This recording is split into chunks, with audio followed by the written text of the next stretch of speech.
सब में स्थित।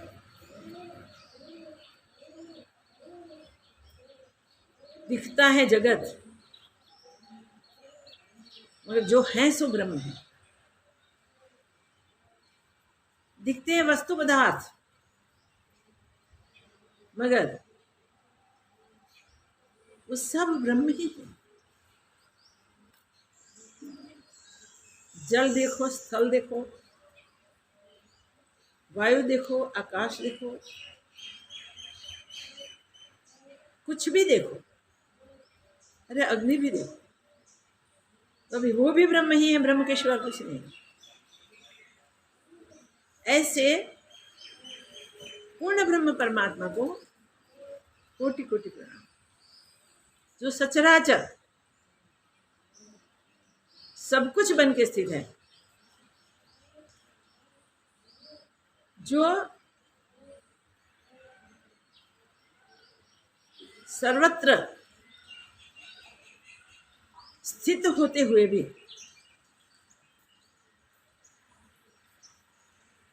दृढ़ पुरुष को ही सिर्फ दिखता है, ज्ञानवान को ही सिर्फ दिखता है, वो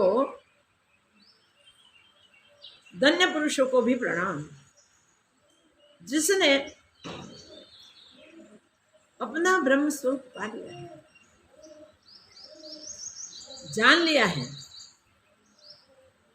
और अपने आप के सिवा, उस ब्रह्मत्व के सिवा उसे और कुछ नहीं भाषित होता। ऐसे महापुरुष विरल होते हैं। ऐसे महापुरुष ढूंढने जाने के लिए जाएंगे तो भी नहीं मिलते, क्योंकि दृष्टि नहीं है। अपने साथ रहते हुए, अपने साथ सारा व्यवहार करते हुए, खाना पीना, बैठना उठना और हर क्रिया करना उनका अपने साथ भी होगा, तो भी उनकी दृष्टि जब तक हम नहीं पाते तब तक हम उसे भी नहीं पहचानते। अगर उन्हें पहचान लिया तो वो ब्रह्म की ही पहचान होगी। तो ऐसे दृढ़ पुरुषों को जब सुनते हैं, जब संसार में व्यवहार करते देखते हैं और शास्त्र सम्मत दृष्टि से देखते हैं, तो हमें लगता है कि हम इन महापुरुषों के चरणों में बैठकर धन्यता का अनुभव करते हैं। अष्टावक्र जी महाराज वैसे धन्य पुरुष थे, तो स्ट्रिक्ट भी बहुत थे और मृदु भी बहुत थे। जनक महाराज को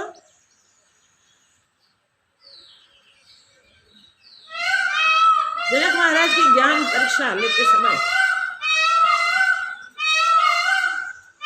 बहुत कठोर रूप से प्रश्न करते हैं।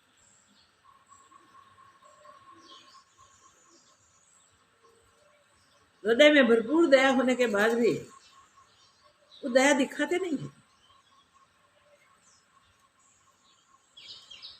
जो जो अनुभव जनक महाराज ने अपना बताया, वो सब अनुभव को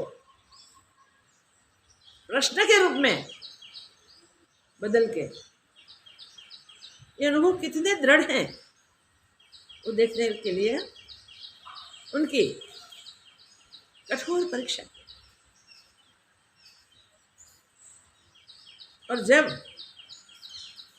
उन्होंने देखा कि वाह, ये ब्रह्मत्व में स्थिर है, ये स्वयं ब्रह्म बन गया है, और वात्सल्य से उन्होंने कहा, जो हमारा 9वां प्रकरण शुरू है, अष्टावक्र गीता का 9वां प्रकरण शुरू है, उसके 2 श्लोक हमने देख भी लिए।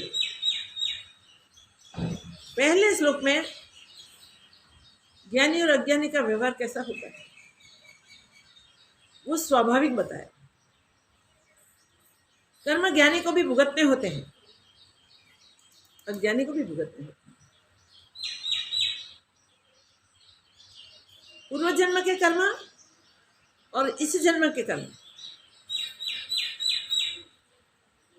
कर्म और अकर्म के बात करके बताया कि कर्म के फल जो होते हैं सब कर्म के फल होते हैं, पूर्व के संचित में पड़े हुए हैं। और इसमें से जो परिणाम देने के लिए तैयार हुए उसमें से जो फल परिपक्व हुआ, जो फल परिपक्व हुआ वो फल चाहे ज्ञान प्राप्त कर ले तो भी इसे भुगतने होते हैं। ज्ञानी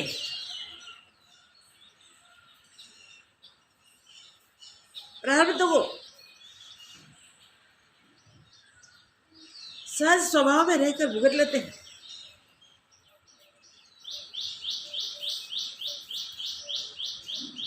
और भुगतने के समय उनका भोक्ता भाव नहीं होता है। अगर याद रखें कि कर्म भुगतते समय सामने उसका कर्म तो करना ही होता है, उस कर्म में जिसे क्रियमाण कर्म कहते हैं उनके कर्ता बुद्धि नहीं होती, न पूर्व कर्म में भोक्ता बुद्धि होती है, न इस जीवन के कर्मों में कर्ता बुद्धि होती है। वो कर्ता भोक्ता नहीं बनते, इसलिए कर्म के फल उसे भुगतने नहीं होते हैं। अज्ञानी प्रारब्ध कर्म भुगतते हैं, मगर कर्म भुगतते समय सुखी दुखी होते हैं। सुख दुख, लाभ हानि, जय पराजय जो भी सामने आता है उससे वो चलित हो जाते हैं, द्वंद्वों में फंसते हैं। भुगतते समय वो और कर्म बंधन कर लेते हैं।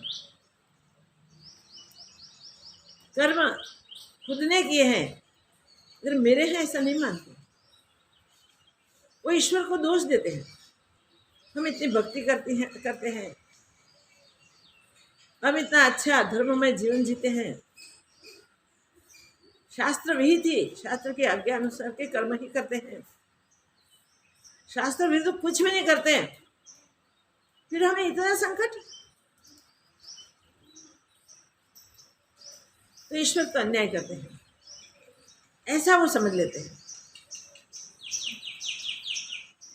जब तक अभ्यास नहीं किया, जब तक संत समागम नहीं मिला, सत शास्त्रों के साथ उन्होंने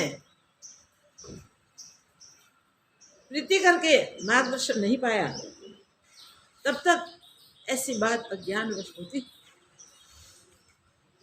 कर्म कर्ता भाव से करते हैं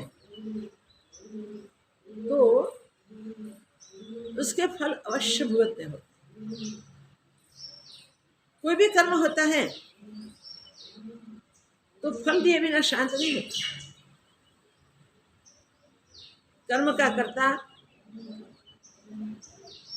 मैं कर रहा हूं ऐसे भाव से करता है तो फल उसके अनुसार होता है।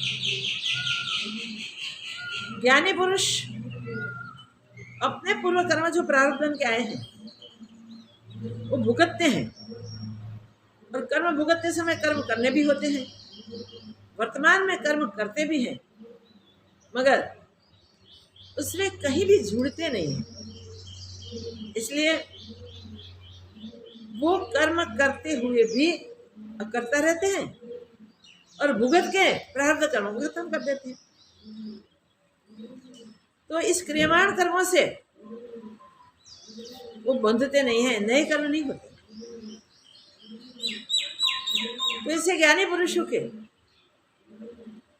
जीवन में इस प्रकार अभ्यास करके, बड़ा अभ्यास करना पड़ता है, अभ्यास करके देहाभिमान छोड़ दिया है, तो कर्म करते हुए वो दिखते हैं, फिर भी वो साक्षी रहते हैं, अकर्ता रहते हैं। अज्ञानी साक्षी नहीं बन सकते, इन्वॉल्व हो जाते हैं। इसलिए उसके प्रारब्ध भुगतते समय जो कर्म होते हैं वो क्रियमाण कर्म कहलाते हैं, वो भी उसके संचित में चले जाते हैं, और संचित के कई जन्मों के कर्म पड़े हुए होते हैं। संचित के कर्म पुराने तो हैं और नए आगे इकट्ठे हो जाते हैं, तो और बनते हैं। इसमें से ये कर्म उसे शांति नहीं दे सकते, उसे पूर्ण ज्ञान में स्थित नहीं होने देते। करते करते मैंपन बना रहता है, मेरापन बना रहता है। इसलिए फलाशक्ति के कारण, कर्तापन के कारण वो कर्म भुगतने के लिए उन्हें जन्मों तक कर्म के अनुसार, अपने पूर्व कर्मों के अनुसार भिन्न भिन्न योनियों में जाना पड़ता है। तो इस प्रकार अज्ञानी के लिए दुख सुख की परंपरा आती जाती रहती है, और जो भी जीवन मिलता है उसमें ही जीव को शांति नहीं मिलती। मुझे तो सावधान होके सोचते हैं कि कर्माधिक प्रकृति में हो रहे हैं, प्राकृतिक साधनों से हो रहे हैं, मन बुद्धि इंद्रियादिक से हो रहे हैं। मैं तो चिन्मय आत्मा हूं, ऐसा जैसे निश्चय हो गया है, उसमें कर्मों का दोष उसे नहीं होता है। तो प्रथम श्लोक हमने पहले देखा, कर्म शास्त्र ने बताए हैं वो भी, और शास्त्र जाने बिना हम करते हैं वो भी, चाहे शास्त्र विहित हो चाहे शास्त्र विरुद्ध हो। मगर जब तक देहाभिमान नहीं छूटा तब तक एक कर्म सारे हमारे अकाउंट्स में इकट्ठे होते हैं, और उसमें से एक जन्म पूरा होते दूसरा जन्म का समय आता है, तब उस संचित में पड़े हुए वो कर्म जितने भी परिपक्व होते हैं उसके अनुसार हमारा प्रारब्ध बनता है, और प्रारब्ध भुगतने के लिए हमें उन शरीर में जाना पड़ता है। कितनी सिंपल थियरी है, अगर हम समझ लें उसको तो और कोई सवाल है ही नहीं। हम अच्छे से सावधान रह के सोचें कि भाई सर्वम ब्रह्म, सब कुछ ब्रह्म ही है, तो ब्रह्म के सिवा कुछ नहीं है, और उसका हम अभ्यास करें। इस अभ्यास से थोड़ा दीर्घ समय भी अभ्यास करना पड़ता है, किसी को कम समय में अभ्यास हो जाता है, फिर वो अभ्यास हो जाने से ज्ञान हो जाता है। ज्ञान में आप सहित सर्व ब्रह्म ही भाषित होते हैं, एक ब्रह्म की दृढ़ता हो जाती है। उसके बाद जिसको वो दृढ़ता हुई वो जीवन मुक्त पुरुष बन जाता है, जीतते हुए भी मुक्त बंधन उसके छूट जाते हैं। क्रियमाण करते करते खत्म हो जाते हैं, क्योंकि कर्ता बुद्धि नहीं है, देहाभिमान नहीं है। प्रारब्ध भुगतते भुगतते खत्म हो गए, क्रियमाण करना जो हुए उसमें कर्ता बुद्धि नहीं, इसमें छूट गए। वो प्रारब्ध शरीर का जब तक है तब तक वो कर्म करते हैं, मगर उसके साक्षी बने रहते हैं, उससे जुड़ते नहीं, इसलिए वो उसके संचित में नहीं जाते। ज्ञान होने से मैं और मेरा छूट जाता है। उस संचित के बीच जितने भी संचित कर्म होते हैं वो सब ज्ञान के कारण ज्ञानाग्नि से जल उठते हैं, जल जाते हैं, खत्म हो जाते हैं। इतनी बड़ी बात बताई उसके बाद हमने श्लोक देखा दूसरा, कश अपि तात धन्यस्य, सॉरी, कश अपि तात धन्यस्य लोक चेष्टा अवलोकनात्। लोक चेष्टा देखते देखते ये धन्य पुरुष कर्म करते हैं, मगर उसमें से सब में से कोई विरल पुरुष ही ऐसा निकलता है जो देहाभिमान से मुक्त होता है, कर्म करते हुए भी वो धन्य हो जाता है, ज्ञानी हो जाता है, क्योंकि वो लोक चेष्टा देखते हैं। उसे पता चलता है कि लोक चेष्टा सारी द्वैत में ही है, वहाँ द्वंद्व के सिवा कुछ है नहीं। तो सुखादुख में आना जाना भुगतना, ये कहीं काम इच्छा से, कहीं और इच्छा से, कहीं से, इच्छाओं का अंत तो आता ही नहीं। जब तक इच्छाओं का अंत नहीं आता तब तक किसी के भी दुख शांत नहीं होते। कितनी सुंदर बात है। जो लोक चेष्टा देखते देखते उनकी जीवित इच्छा, जीने की इच्छा, बुभुक्षा, भुगतने की इच्छा, बुभुक्षा च उभत्स उपशमम गताः। देखने की इच्छा भी नहीं रहती, सारी इच्छा शांत हो जाती है। वो इच्छा शांत होते ही वो महापुरुष, वो धन्य पुरुष कहलाता है और उसकी जीवन मृत्यु की श्रृंखला शांत हो जाती है। अपने स्वस्वरूप में जब तक प्रारब्ध होता है तब तक व्यवहार करते दिखते हैं, मगर वो कुछ भी नहीं करते हैं। वो स्वयं सर्वरूप हो जाते हैं, ब्रह्मरूप हो जाते हैं और सारे संसार को अपना अपाई समझते हैं। इस अध्याय को अच्छी तरह से अगर हम जान ले तो हमारे सारे द्वंद्व मिट जाए। यहाँ सुख दुखादिक द्वंद्व मिटाने का ही पूरा मार्गदर्शन है। तो सुख दुखादिक द्वंद्व किसके मिटे? जिसको ज्ञान हो। तो ज्ञान की युक्ति इस प्रकरण में दिखाई है। 8 ही श्लोक है, 8 श्लोक में हमारा पूर्ण मार्गदर्शन हो सकता है अगर हम समझ सके तो। नहीं तो फिर अष्टावक्र जी महाराज आगे भी कहेंगे, फिर बार बार सुनना और बार बार भूलना ऐसा न हो, उसकी हम सावधानी रखेंगे। अब पहले 8 श्लोक हम पढ़ेंगे और फिर द्वितीय श्लोक में प्रवेश करेंगे।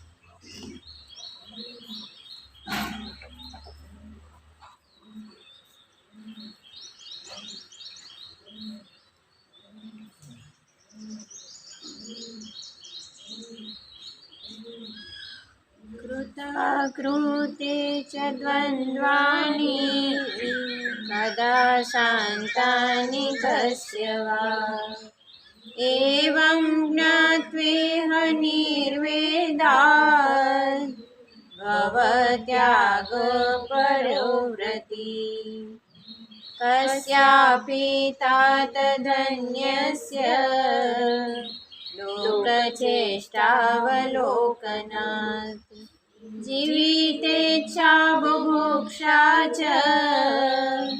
बुभुत्सोपशमं गतः अनित्यं सर्वमेवेदं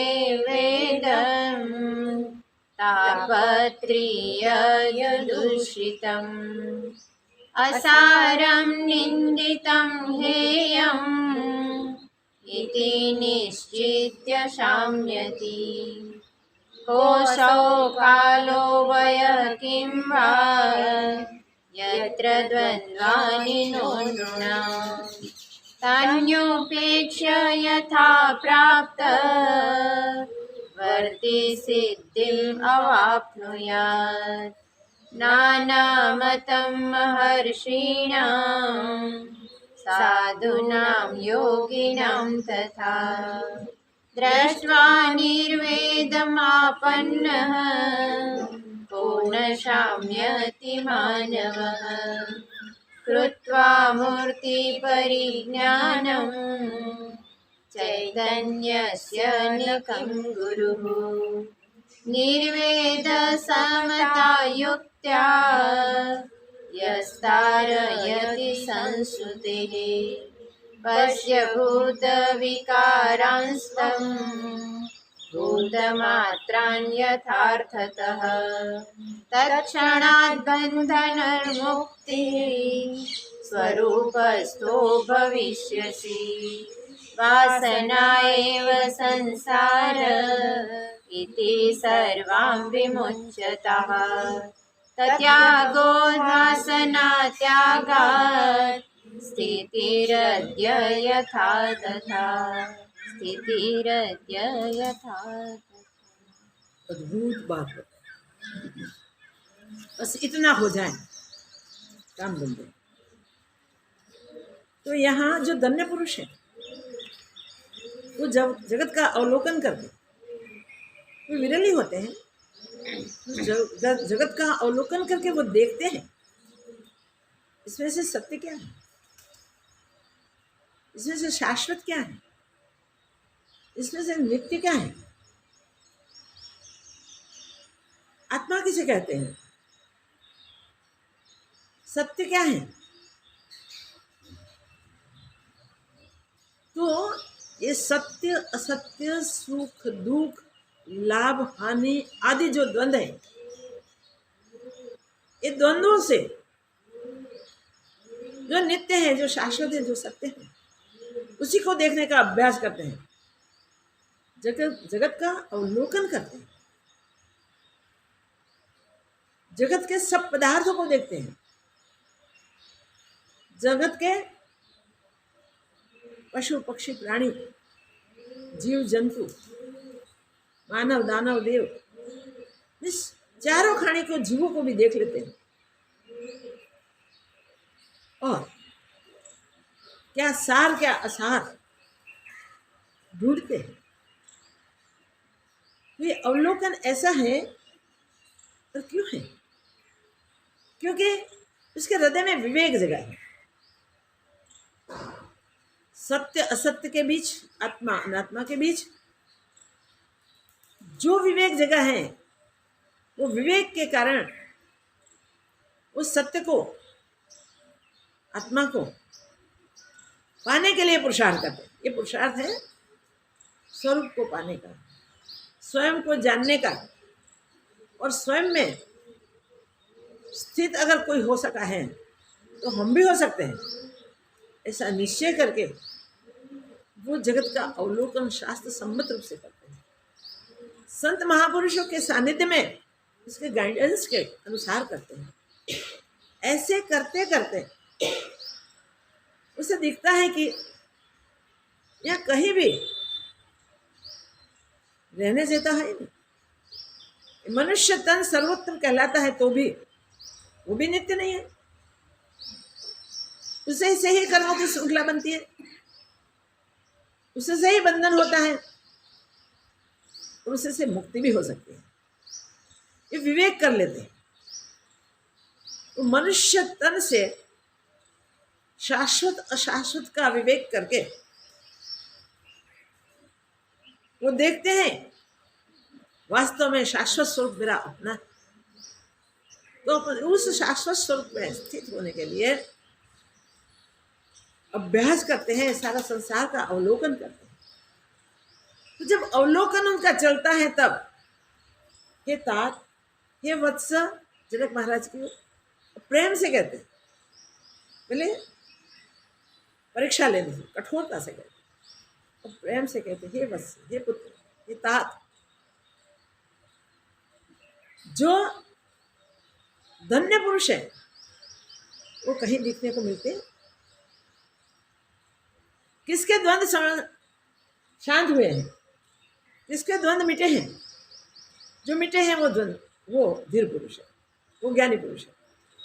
मगर जो देखने के लिए भी पुरुषार्थ करते हैं और समझते हैं कि किसी भी के कर्म कभी शांत नहीं होते, कर्म तो होते ही रहेंगे। कर्म को छोड़ने के लिए कर्तापन हटाना है, भोक्तापन मिटाना है। साक्षी बन के जब तक प्रारब्ध शेष है तब तक इस शरीर में रहना है। तो शरीर के भी साक्षी हो गए, शरीर के कर्मों के भी साक्षी हो गए, संसार के भी साक्षी हो गए। और वो अवलोकन करते हैं, अपने व्यवहार का भी अवलोकन करते हैं और सारे संसार का भी अवलोकन करते हैं। वो अवलोकन करने वाले पुरुष सत्य को पा लेते हैं, उसे धीर पुरुष कहते हैं, उसे ज्ञान की प्राप्ति होती है।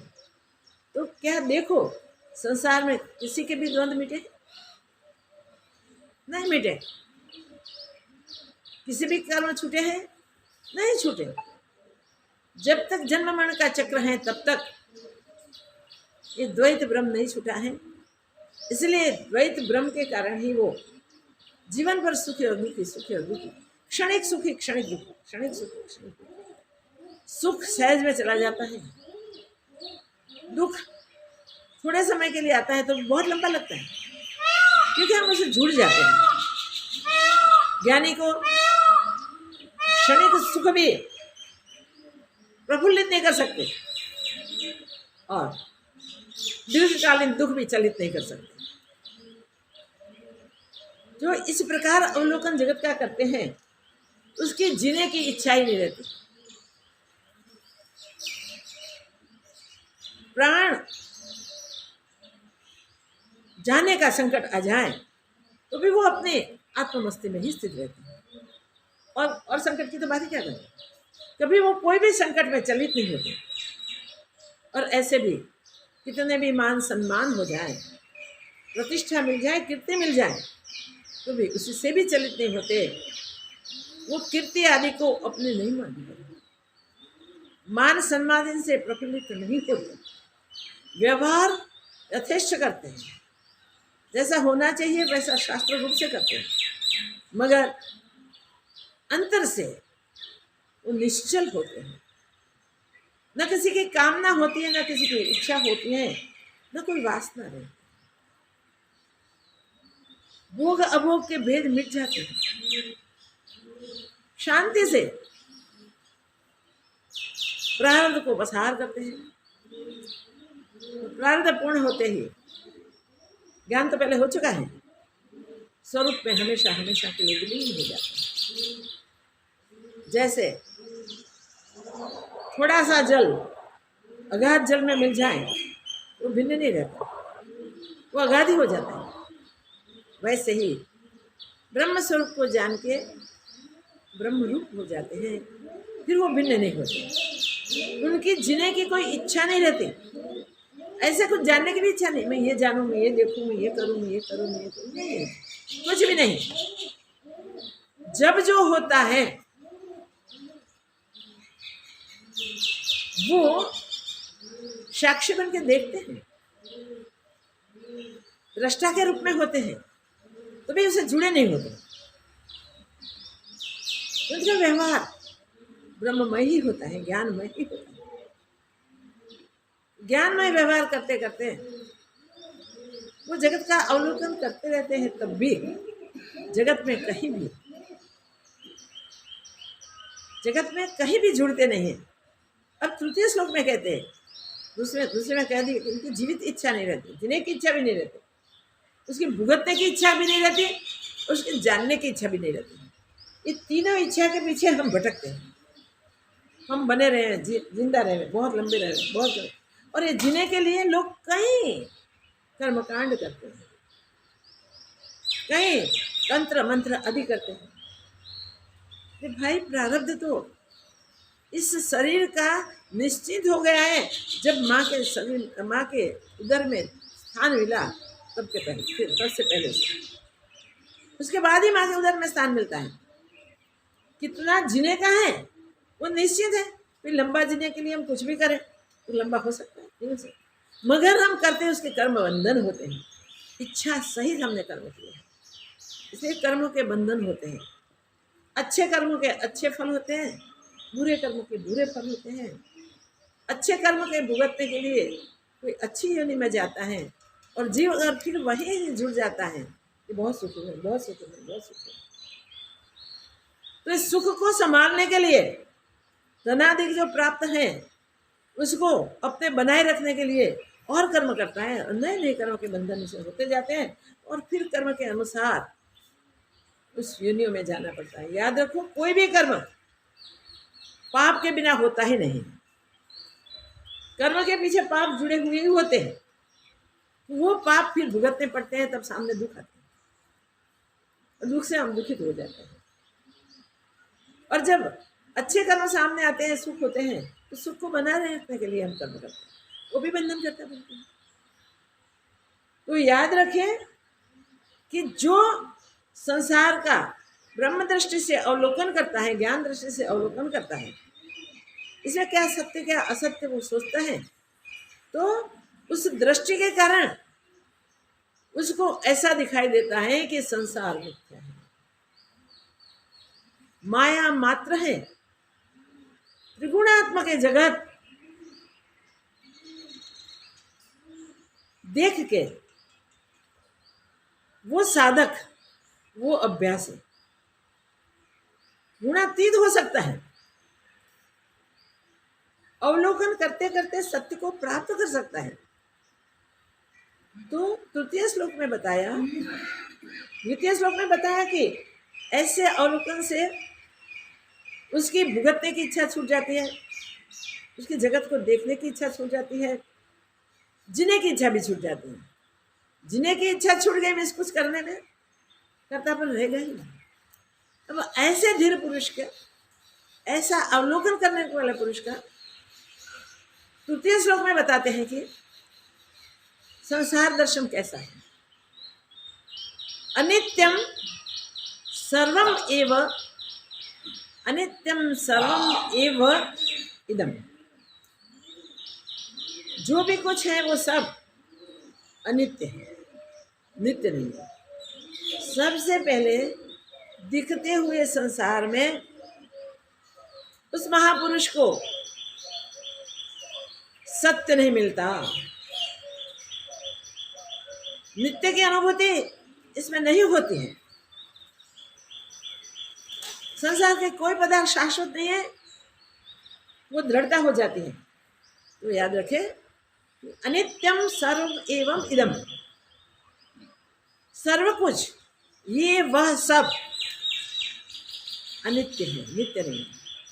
तो वे क्षणिक है, अभी दिखते हैं, अभी अच्छे भी लगते हैं, बुरे भी लगते हैं, मगर अच्छा अच्छा नहीं रहने वाला, बुरा बुरा नहीं रहने वाला। वो अनित्य है, तो उसके साथ जुड़ा नहीं जाता। ये सबसे पहले हमारा अभ्यास का विषय होना चाहिए। जगत में जो भी है वो सब कुछ का अवलोकन करें और देखें इसमें नित्य कुछ है। देखते देखते नित्य कुछ न दिखे तो सब कुछ अनित्य है, ऐसी दृढ़ता कर लें। अनित्यम सर्वम इदम एव, क्या सुंदर, जो भी है वो सब अनित्य है। और कैसा है, ताप त्रितय दूषितम, ताप त्रितय दूषितम, सब तीनों ताप से दूषित हुए हैं। सारा संसार तीनों ताप से दूषित है, संसार शुद्ध नहीं है भाई, दोष युक्त है। ये तीन प्रकार के ताप, आध्यात्मिक, अधिदैविक और अधिभौतिक, तीनों ताप से संसार घिरा हुआ है, तीनों दुखों से भरा हुआ है। तो तीनों दुखों को हम देखें और हम कोई संताप से संतप्त है वो भी देख लें। ये दुख तो सबके जीवन में आते ही हैं, और आते हैं तब विवेक करके हम उससे उपराम हो सकते हैं, वो देखें, तब पता चलेगा कि वाह, कोई धीर पुरुष, कोई वीर पुरुष है ऐसा परम पुरुषार्थ करके इन दुखों से निवृत्त हो सकता है। तो तापत्रय से दूषित ये संसार है, जहां देखे वहां ये तीन प्रकार के ताप दिखते ही हैं, तीन प्रकार के दुख दिखते ही हैं। और उसमें जीता हुआ मनुष्य सत्य बुद्धि करके दुखी दुखी हो जाता है, सुख छाया जैसा होता है, आता है चला जाता है। तो ऐसा होता है कि आता है तब भी तपाता है, बाद में भी ये दुख की वासना, दुख की इच्छा नहीं रहती। इसलिए ये दुख ठीक नहीं है, ठीक और अठीक के भेद हो जाते हैं और वो छाया हमेशा याद आती है, तो उसकी वासना बन गई। देखिए, ये द्वंद्वों में फंसे हुए हम नहीं निकल सकते, और जो सावधान है वो द्वंद्वों में नहीं फंसते। तीनों प्रकार के ताप जब भी आते हैं तब भी वो अचल आत्म स्वभाव में ही स्थित रहते हैं। आत्म स्वभाव से कभी वो हटते नहीं है। तो याद रखिए, संसार का कैसा है, एक तो अनित्य है, नित्य नहीं, रहने वाला नहीं, हरा भरा दिखता है, सुंदर दिखता है, बढ़िया दिखता है, तो भी वो रहता नहीं है, इसलिए वो दुख देने वाला है। संसार में जीवों को हम तब तो देखते हैं, दुखी देखते हैं, तब लगता है संसार में आने से भी ऐसे दुख भुगतना पड़े तो आने का क्या फायदा। विचार उठता है और हम संसार का अवलोकन करते रहते हैं। जीवन में संसार का अवलोकन छोड़ना नहीं चाहिए और अवलोकन ज्ञान दृष्टि से करना चाहिए। सत्य क्या और असत्य क्या है, असत्य का त्याग करते जाए विवेक बुद्धि से और सत्य को ग्रहण करते जाए। तो सत्य तो एक ही है।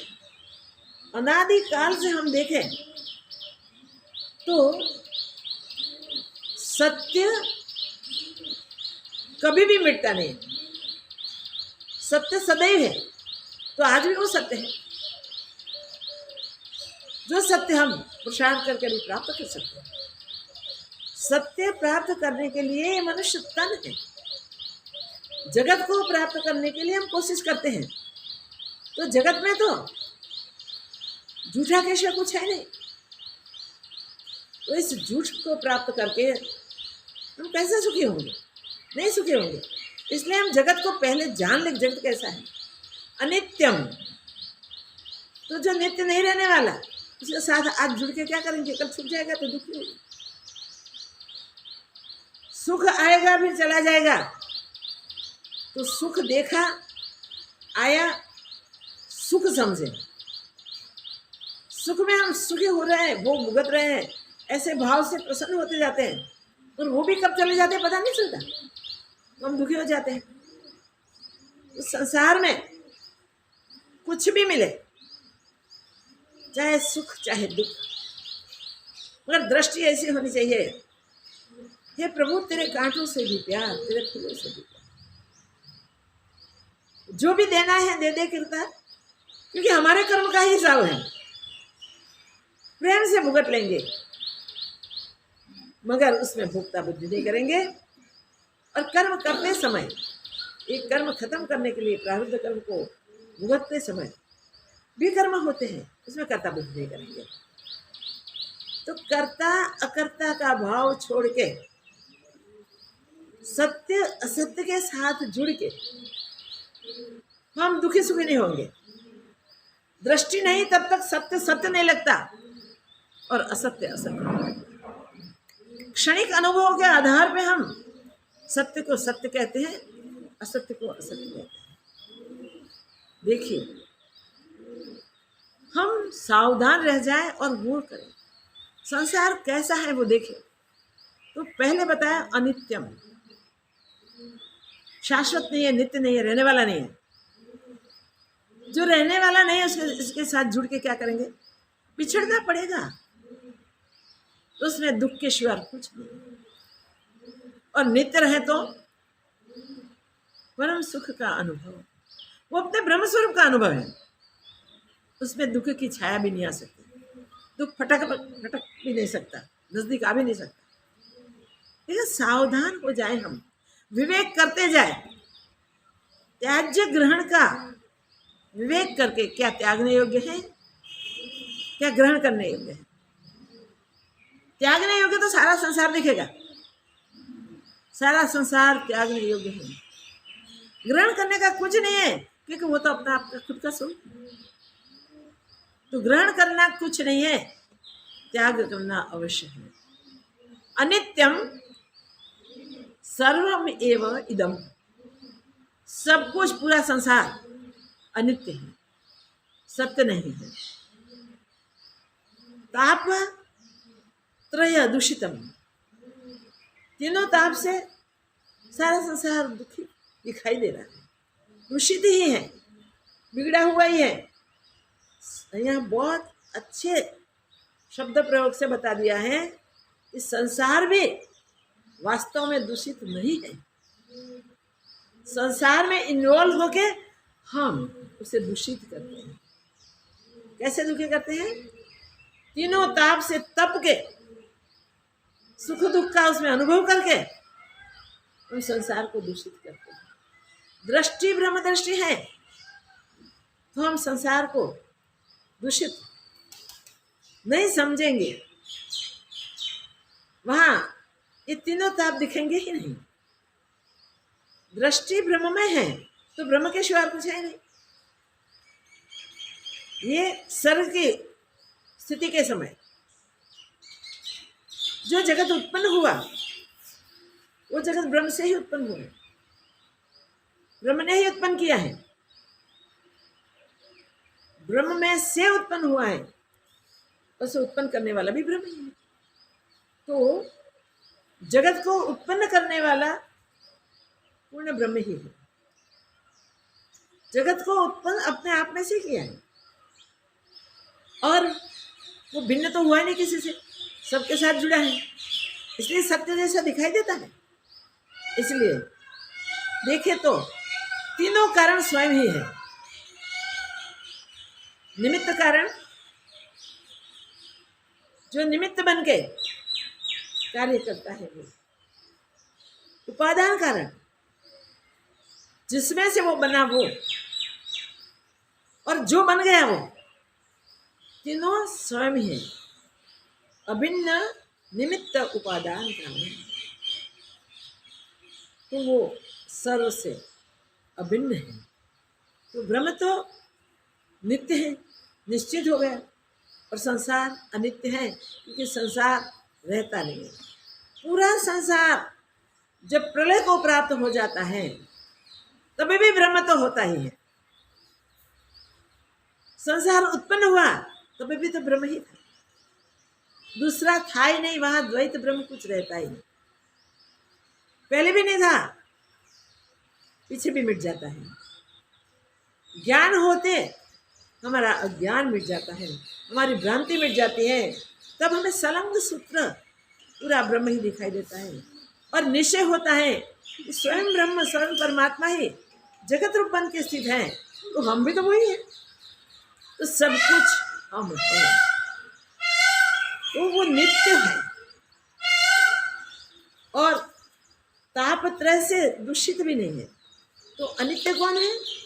संसार मिट जाता है। इसलिए जो उत्पन्न होता है, जो मिटता है, जो बनता है, जो बिगड़ता है, वो अनित्य है। जो नित्य सत्य है, सदैव है, वो ब्रह्म, वो परमात्मा, वो आत्मा। तो हम भी तो वही हुए। तो सारा संसार बन के हम ही बैठे हैं, तो हम सर्वरूप हैं। देखिए दृष्टि कैसे पलट जाएगी। इसलिए बाबा जी कहा करते थे, क्या साधना करनी, अगले श्लोक में बताया ना, व्रताधिक तुम्हें क्या करना है। व्रताधिक शास्त्र विहित कर रहे हैं, तुम तो कर्मों से भी अतीत हो जाओ। तो व्रताधिक तुम्हें कुछ करने के लिए नहीं है, तो कुछ करना नहीं है तो कुछ बिगड़ना भी नहीं, अपने आप में स्वयं सदैव स्थित रहो। अब ये तापत्रय शब्द को अच्छी तरह से समझ ले। 3 प्रकार के ताप, 3 प्रकार के दुख, आध्यात्मिक, आधि भौतिक और आधिदैविक, जो हमें तपाते हैं, जीवन में दुखी करते हैं। तो हम पहले आध्यात्मिक दुख को देखें। आध्यात्मिक दुख में शरीर में आते हुए दुख, आदि, व्याधि और उपाधि, 3 प्रकार के दुख होते हैं। व्याधि शरीर के दर्द है, आदि मन के दर्द है, और उपाधि तन मन के दर्द के हिसाब से ये शरीर बना वो। देखिए शरीर में ही हम केंद्रित रहते, शरीर से बाहर निकलते हैं।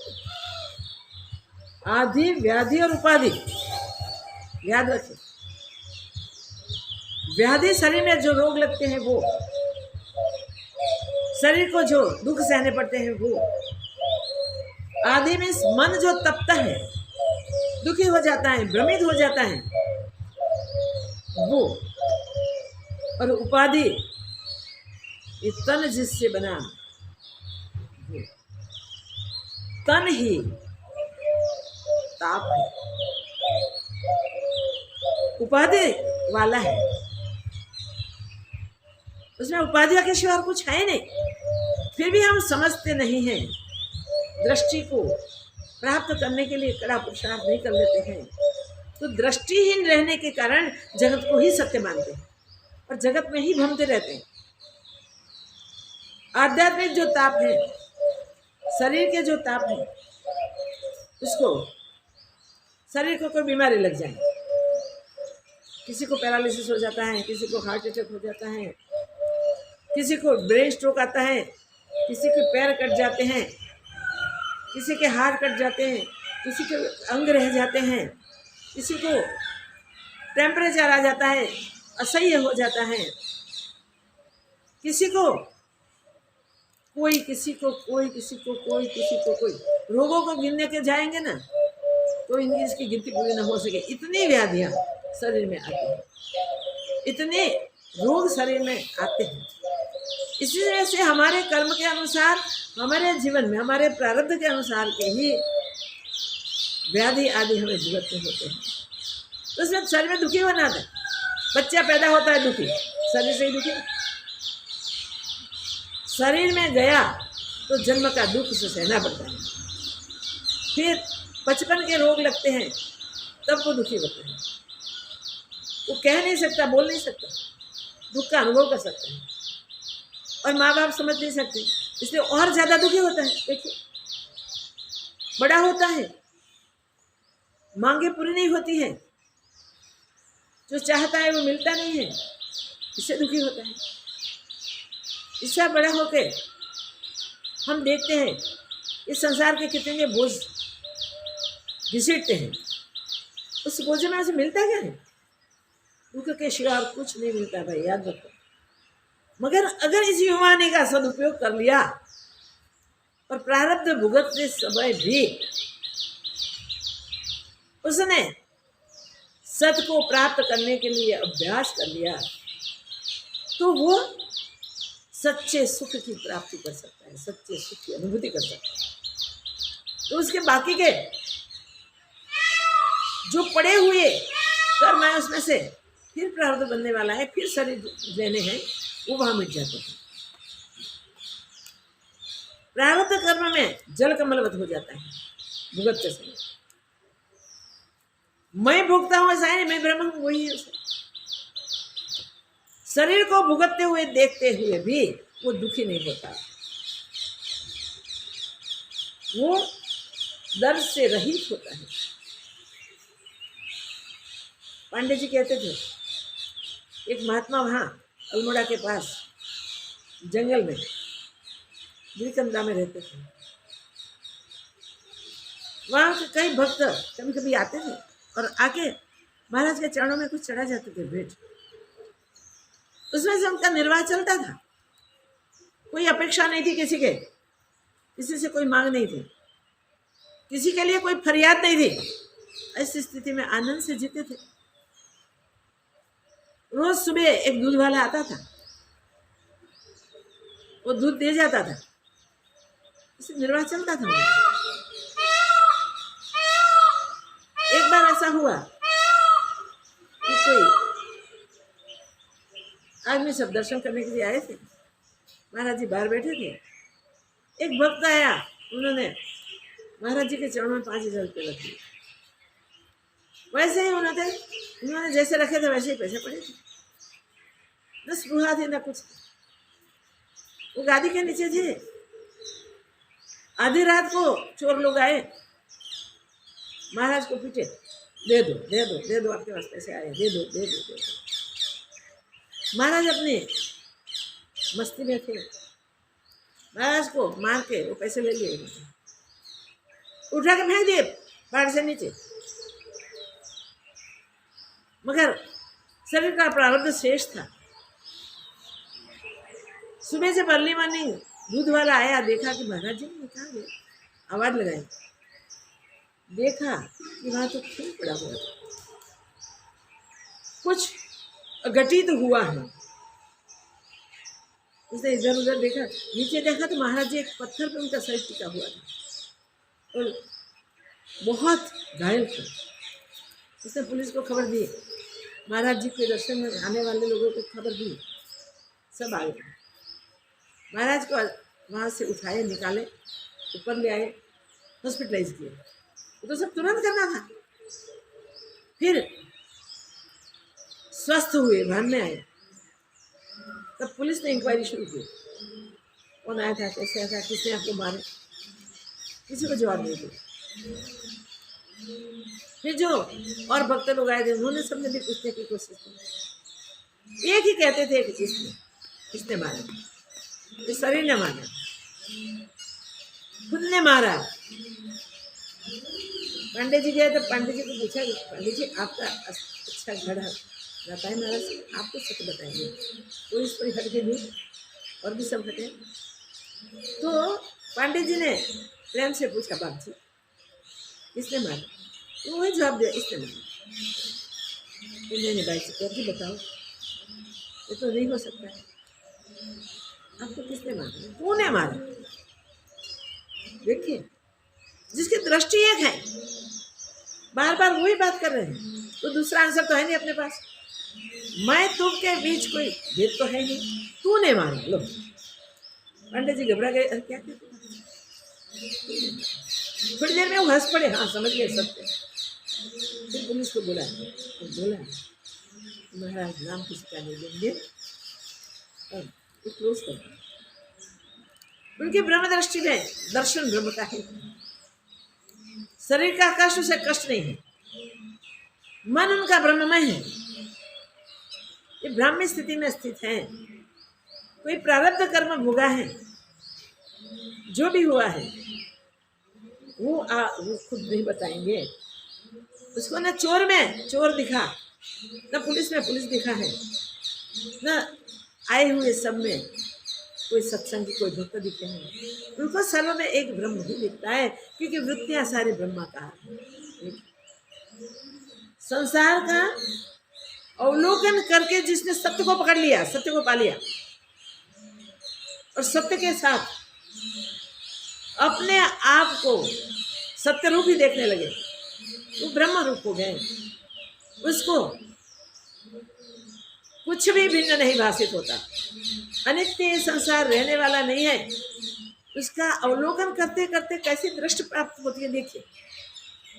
तो ये संसार हम सब जानते हैं, इसके अनुसार शास्त्र वर्णन करते हैं, उसके अनुसार तीनों ताप से भरा हुआ है। और तीनों ताप जो द्वैत ब्रह्म में है, वो उससे जुड़कर तपते हैं। तो तीनों ताप किसको तपाते हैं? जिसको जगत सत्य लगता है उसको, जिसके दृष्टि में ब्रह्म का अनुसंधान है, उसको जगत भिन्न भाषित होता है नहीं, जगत भी ब्रह्मरूपी भाषित होता है, आत्मरूपी भाषित होता है। ये दृढ़ निश्चय अवलोकन करते करते होता है। तब इस अवलोकन करने वाले को जगत अनित्य दिखता है, नाशवंत दिखता है, शाश्वत नहीं दिखता। इसलिए जगत का मिथ्यापन समझ में आ गया कि दृश्य मात्र मिथ्या है, मगर दृष्टि बदल जाए तो दृश्य मात्र ब्रह्म है, सत्य है। तो ब्रह्मानुभूति, उसमें द्वैत भाव होगा ही नहीं। तो ये द्वंद्व जो भाषित होते हैं, ये अज्ञान से भाषित होते हैं। ज्ञान में द्वंद्व कुछ है ही नहीं। आध्यात्मिक दुख भी कितने भी आ जाए, शरीर के कितने भी कष्ट हो आके प्राप्त हुए, तो भी उस ज्ञानी पुरुष को शरीर के कष्ट अपने कष्ट नहीं लगते। शरीर में ही पराया बुद्धि है। शरीर में नहीं हो ऐसा निश्चय होता है। तो किसी के भी प्रकार का दुख आ जाए तो ऐसे आध्यात्मिक दुखों से वो दुखी नहीं होते, तपते नहीं। और जो आदि भौतिक दुख आते हैं, पंचभूतात्मक दुख आते हैं, इस जगत के जीवों से भी आते हैं,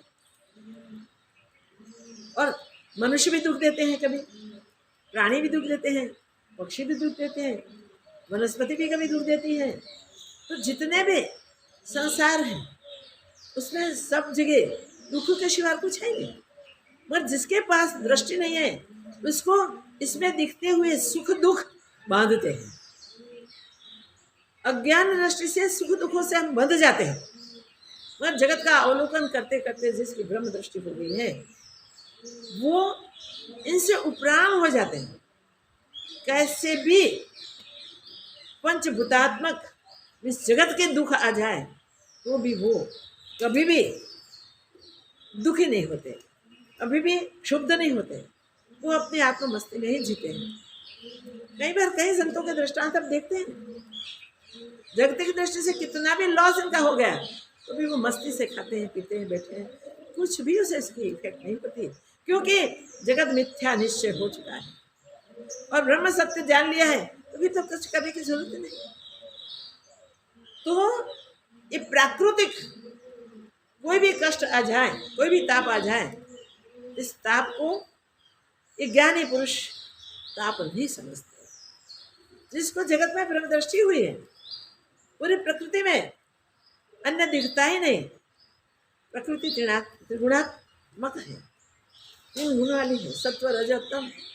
सत्व से जुड़े हैं, सत्व के अनुसार भुगतते हैं, तम से जुड़े तम के अनुसार भुगतते हैं, रज से जुड़े हैं वो रजस के अनुसार भुगतते हैं, मिश्र जो देखते हैं वो मिश्र भुगतते हैं। मगर वो जन्म मरण से छूट नहीं सकते। मगर जो इनसे उपराम हो गए, प्रकृति से भी ऊपर उठ गए हैं, वो तीनों गुणों से नहीं जुड़ते हैं, वो गुणातीत रहते हैं। उसको कोई द्वंद्व नहीं भुगतने पड़ते, कोई दुख नहीं भुगतने पड़ते, कोई ताप से तपा नहीं सकते, दुखी नहीं कर सकते। तो आध्यात्मिक शारीरिक दुख कितने भी जीवन में आ जाए उसमें उसे दुख नहीं दिखते। मनोव्याधि कितने भी आ जाए तो वो भी उसे दुख नहीं लगता। प्राकृतिक दुख भी कितने भी आ जाए उसे वो दुखी नहीं कर सकते। दैविक दुख जो आते हैं, आकस्मिक आते हैं दैविक दुख, वो भी उसे दिखाई नहीं देते हैं। कभी प्रलय जैसा एटमोस्फेयर हो जाए तो सब दुखी दुखी हो जाते हैं। मगर जिसका अवलोकन सत्य का है, जिसको एक ब्रह्म दर्शन ही है, वो उससे भी दुखी नहीं होते। बाढ़ आ जाए, शरीर सहित सब बह जाएगा ऐसा अनुभव हो जाए तो भी वो दुखी नहीं होते हैं। आग प्रचंड लग जाए, निकलने की कोई जगह न होवे तो भी दुखी नहीं। आदिनाथ भगवान, जैन जिसको आदिनाथ कहते हैं, ऋषभदेव जी। ऋषभदेव जी ऐसे ज्ञानी थे, ऐसे स्थित थे, अपने शिवार कुछ देखते ही नहीं थे। जिसके शरीर से माइलों तक सुगंध प्रसरती रहती थी और लोग वो सुगंध को पाके प्रसन्न होते थे। वो महापुरुष जब जीवन का प्रारब्ध पूर्ण होने वाला था तो जंगल में मस्ती से बैठे थे, अपने आप तो मस्ती नहीं थी। जंगल में बांस का घर्षण हुआ, लकड़ियों का घर्षण होता है, उसमें से आग होती है। वो आग, जंगल में की आग में प्रचंड आग कोई बुझा नहीं सकता। ऐसे उस आग में शरीर जल गया, वो वहां से उठे नहीं। देखिए, तो कैसे भी दैविक दुख है, प्राकृतिक दुख है, शारीरिक दुख है, वो दुख उसे चलित नहीं कर सकते। ये बराबर याद करने जैसे, याद रखने जैसे। आदि भौतिक, आध्यात्मिक और आदि दैविक, संसार में सारे दुख आते ही रहेंगे। मगर उसमें हम सुख ढूंढने को जाएंगे तो संसार दुख का मूल है। तो वहां से सुख कहाँ मिले? क्षणिक सुख देख के हम पसंद हो जाएंगे, खुश हो जाएंगे, वाह बड़ा सुख है, और सुख देखते देखते कहाँ चला गया पता नहीं। भोग बुद्धि करके भोगों में हम रम्माण हो जाते हैं, और भोग भुगतते भुगतते पता नहीं रहता कि भोग हमें भुगत लेते हैं, हम भोगों को नहीं भुगत सकते। इस प्रकार दुखों में भी हम सुख देखते हैं अज्ञान से, और दुखी होते हैं। ज्ञानी दुखों में भी ब्रह्म दृष्टि से परम सुखी रहता है, उसे कैसा भी संकट नहीं लगता। आदि दैविक, आदि भौतिक, आध्यात्मिक तीनों प्रकार के ताप जीवन में आने वाले हैं, अपने कर्मों के अनुसार आएंगे, हम देखेंगे, मगर नहीं जुड़ जाएंगे तो दुखों के पास सामर्थ्य नहीं है कि वो हमें दुखी कर सके। दृष्टि जब हमारी बदल जाएगी, पूरा संसार ब्रह्ममय दिखेगा, दूसरा कुछ दिखेगा ही नहीं। द्वैत की भ्रांति हमेशा हमेशा के मिट गई है, सारे द्वंद्व जिसके खत्म हो चुके हैं, उसको संसार न दुखी कर सकता है न सुखी कर सकता है। उसके लिए संसार कुछ बना ही नहीं, उसके लिए माया कुछ है ही नहीं, तो माया रचित ये संसार कहाँ से नहीं होता है। उसके लिए तो जो नित्य है, जो सत्य है, जो शाश्वत है, जो आत्मा है, परमात्मा है, वही सत्य है। और आप सहित समस्त संसार के सब पदार्थों को वो आत्मरूपी देखता है, ब्रह्म रूपी देखता है। ये ब्रह्म दृष्टि जब प्राप्त हो जाती है, तब ये दुख हमें दुखी नहीं कर सकते। तो संसार तो कैसा है, वो अभ्यासी ब्रह्म अभ्यासी मनुष्य को संसार दुखों से दूषित हुआ दिखाई देता है। भाई इसमें जाने जैसा नहीं है, ये तो दुखों से दूषित हो चुका है। दूसरे स्थान में जाएंगे तो हम भी दूषित होंगे, हम भी दुखी हो जाएंगे। दूसरे स्थानों में जाना नहीं चाहिए। तो वो संसार को दूषित हुए हुए, किससे दूषित हुए, तापों से दूषित हुए हुए देखते हैं और कहते हैं कि ये त्रिताप से दूषित है, बिगड़ा हुआ है, इसमें जुड़ना नहीं है।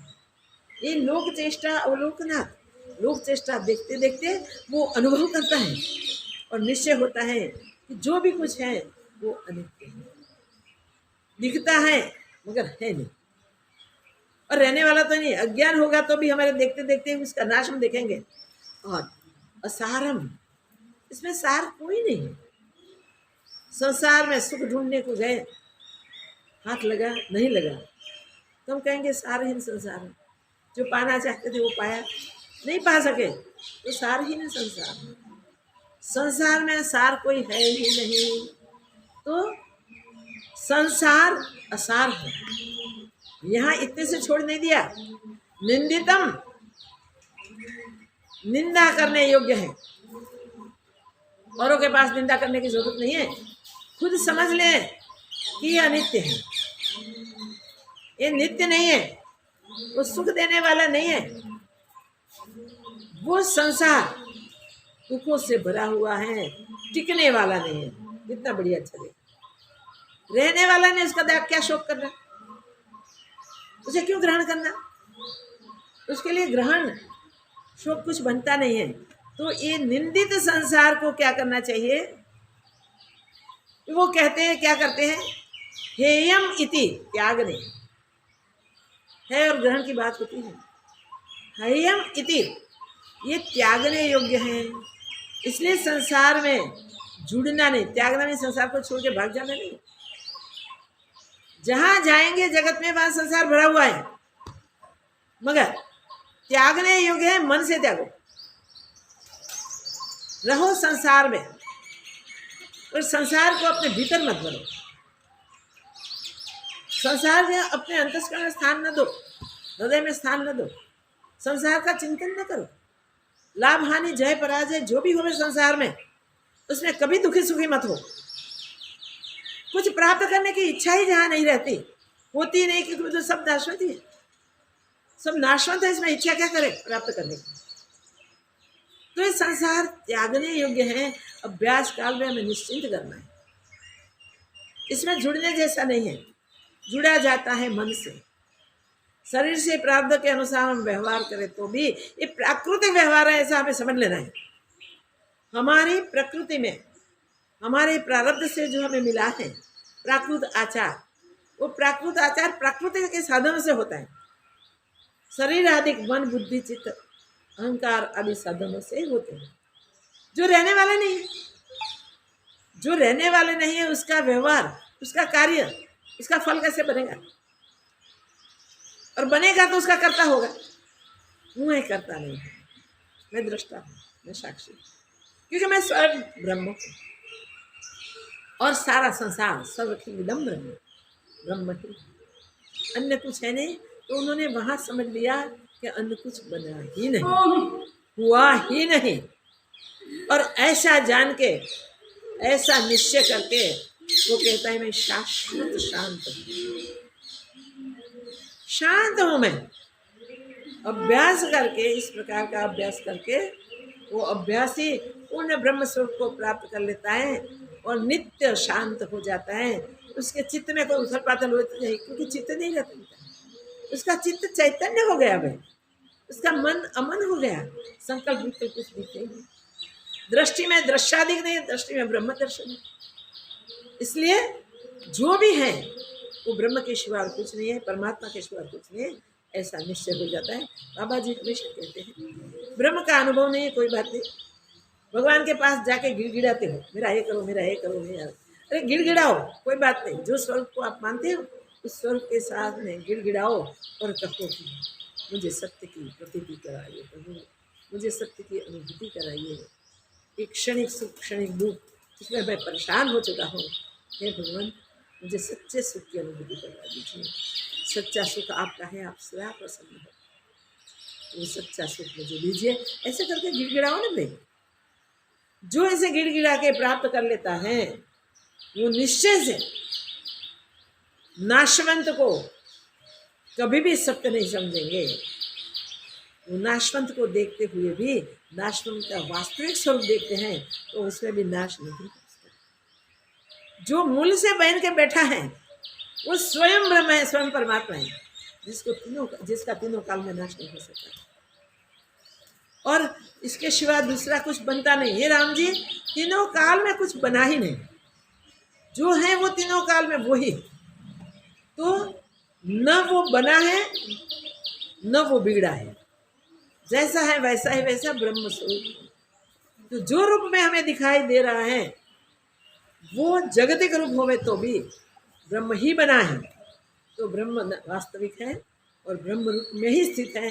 तो हम उसे सत्य रूप से, शाश्वत रूप से, नित्य रूप से और सच्चे सुख शांत स्वरूप से जाने, पहचाने और उसमें हमेशा स्थित होने के लिए अभ्यास करें, पुरुषार्थ करें। सफलता इस क्षेत्र में, पुरुषार्थ का लाभ इस स्वरूप में सक्सेस ही है। तो हम याद रखें ब्रह्मानुभूति स्वाभाविक होगी। ऐसी ऐसी युक्तियाँ दी गई हैं, इस सब युक्तियाँ में से परिणाम एक ही मिलता है, लाभ एक ही होता है। दृष्टि बनाओ, दृष्टि में ज्ञान नहीं कृत्वा अशेत ब्रह्मरेव जगत, आदि गुरु शंकराचार्य जी ने कहा। तो हम अपनी दृष्टि को ऐसी बनाएंगे जैसे ज्ञानी पुरुष बनाते कहते हैं कि मैं इस जगत को अवलोकन करते करते, देखते देखते, इसका अनित्य स्वरूप देख के फिर इसका नित्य स्वरूप का अभ्यास करने से नित्य स्वरूप को प्राप्त करके शांत हो गया हूँ, मेरे नित्य स्वरूप में स्थित हो गया हूँ। मैं और वो भिन्न नहीं हूँ। अभेदानुभूति, अद्वैतानुभूति से कहते हैं, ब्रह्मानुभूति से कहते हैं, आत्मानुभूति से कहते हैं। मगर जो जान के, जो अनुभूति से शब्द शांत हो जाते हैं, चित्त की वृत्तियाँ उठती नहीं है, मन संकल्प नहीं करते हैं और भिन्ना भिन्न सब मिल जाते हैं, वही सच्चे बुद्ध की अनुभूति है। इस लोक में हमारा वही मार्गदर्शन किया है कि ऐसा महापुरुष निश्चित रूप से अभ्यास करके अपने शाश्वत स्वरूप में शांत रूप में स्थित हो जाता है। ओम पूर्णमदः पूर्णमिदं पूर्णात् पूर्णमुदच्यते पूर्णस्य पूर्णमादाय पूर्णमेवावशिष्यते।